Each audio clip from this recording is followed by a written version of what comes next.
A caramel lollipop crafted from bovine feces. It turns out incredibly delicious, and it's quite simple to prepare. The initial step involves placing a generous amount of water into a large basin, then collecting a small portion of the feces. I then spread it out very thoroughly and proceed to filter it. It's absolutely crucial to wash it with an abundance of water. And what will be left is a kind of extremely finely ground forage, which wasn't fully digested within the cow's rumen. I'm going to collect a large amount of it in a 2-liter beaker. These animals consume plant material, and within their digestive systems there are bacteria capable of breaking down cellulose, thereby releasing energy. However, this process is not yet complete. I added hot sodium hydroxide to the beaker and allowed it to sit for a good while.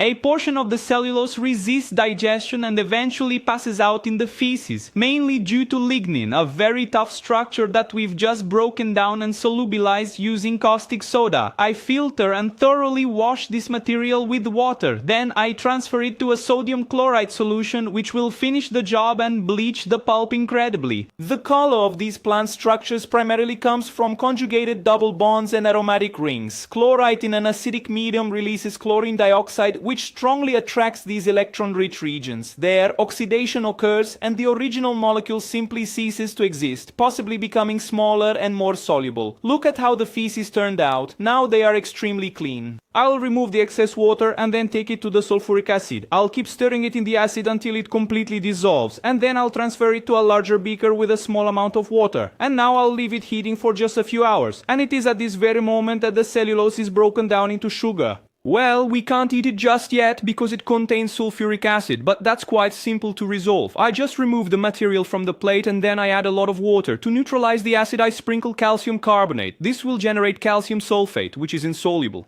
So we can separate the sugar solution from this precipitate with a filtration. I take the aqueous phase to a beaker and heat it until the volume reduces a bit. Then, upon cooling, I add ion exchange resin. Minutes later, activated carbon. And finally, I do one last filtration. I'm impressed with how clean it comes out. The last few times I did this, it always came out a bit contaminated. But that's okay. We now have a glucose-rich liquid. I'll slowly transfer it to the beaker and heat. By drastically reducing the volume, we start to caramelize the sugar. It's hard to believe this came from feces, but it's actually completely normal. In nature, everything is in a constant cycle, even if we don't realize it. This material would naturally decompose, be converted into carbon dioxide, and return to the atmosphere. This carbon dioxide would then be absorbed by plants, possibly by sugarcane, which one day could be harvested and transformed into caramel. In the end, we were always eating caramel made from feces.